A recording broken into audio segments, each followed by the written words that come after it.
Så hvad betyder venner og fællesskab for dig i hverdagen?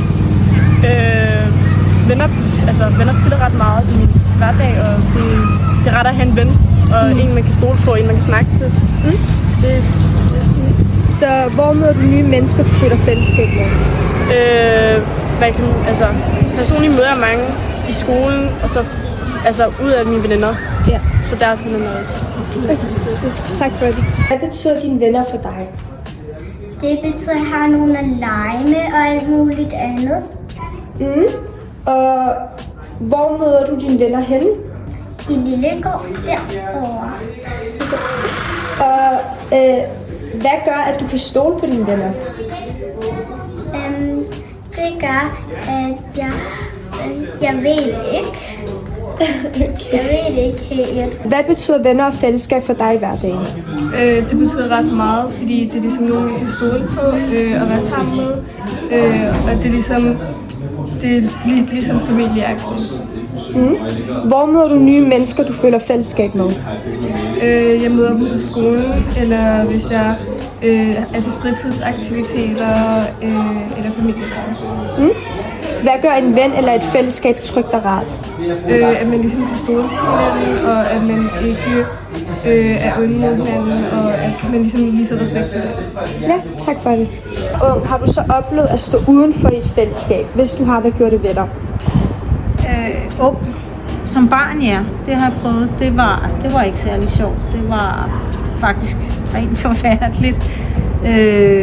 Og det var jeg ked af, men det var en episode, så den var hurtig. Jeg kom hurtigt over det igen, ikke? Men det er stadigvæk en, der sidder dybt i mig, som jeg kan huske, ikke?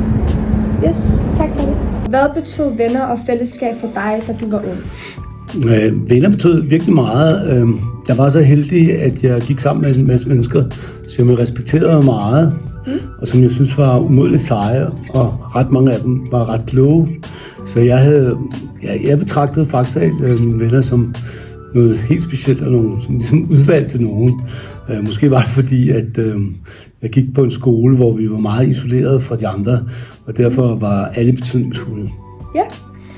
Og da du var ung, hvor mødte du mennesker, du ligesom følte, du var i et fællesskab med? Altså, jeg følte dem... Jeg vil sige, da jeg gik i skole, der følte jeg faktisk ikke fællesskab, fordi vi var så få, og vi var alle sammen samlet på et sted. Så da jeg kom i gymnasiet, så opdagede jeg, at der var nogen, jeg klikkede bedre med, eller jeg havde mere relation til og sådan noget der, ikke? Der er faktisk nogen af dem, jeg stadigvæk ser, ikke? Men det var helt klart, at i gymnasiet, der kom jeg også et større sted hen, og der var det sådan, at der kendte man ikke alle. Og der skete sådan en naturlig udvælgelse på grund af interesser og sådan noget der. Hvad man interesserede sig for, og hvad man gik op i, det ligesom afgjorde, hvem man ligesom hang out with eller sådan noget der. Ja, okay. Så hvad gjorde sådan en ven eller et fællesskab sådan trygt og rart? Jamen altså, vi havde alle sammen ret meget respekt for hinanden, og vi havde ret meget respekt for lærerne, og så synes vi faktisk også, at sådan miljøet, det var faktisk, der var ikke noget mobning, alle var søde og rare. Måske var de nogle gange næsten på grænsen til kedelige, vil jeg sige. Men altså, så det var meget trygt. Og så synes jeg enormt godt om, fordi der var mange store idéer, der blev ligesom præsenteret i gymnasiet og sådan noget der. Yeah. Så vi var sådan også lidt excited med, hvad vi ligesom lærte der, ikke? Yeah. Det var ligesom om, vi kom op på et nyt niveau, ikke? Det var vi glade for. Ja, tusind tak. Giver det mening? Ja. Okay. Og hvad betyder venner og fællesskab for dig i hverdagen?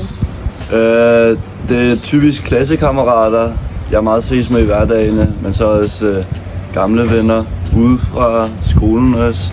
Så det er både i fritiden, men også i skolen, jeg ser folk. Ja. Så hvor møder du nye mennesker, du føler fællesskab med? De fleste af mine venner er fra uddannelse, enten på folkeskolen eller nu fra gymnasiet.